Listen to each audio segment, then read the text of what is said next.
Untuk mensupport channel Belajar Bentar, kalian bisa mengklik subscribe. Halo, selamat datang di channel Belajar Bentar.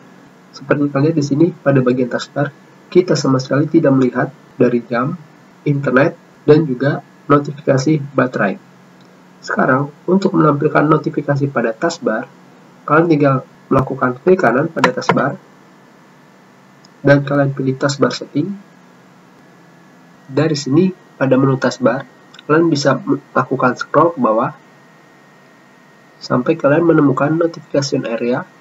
Dari sini kalian pilih turn system icon on or off.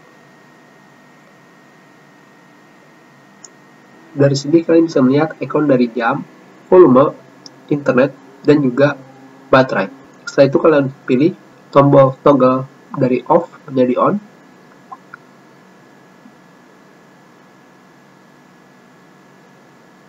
Dan sekarang notifikasi dari internet, baterai, volume, dan juga jam sudah ditampilkan.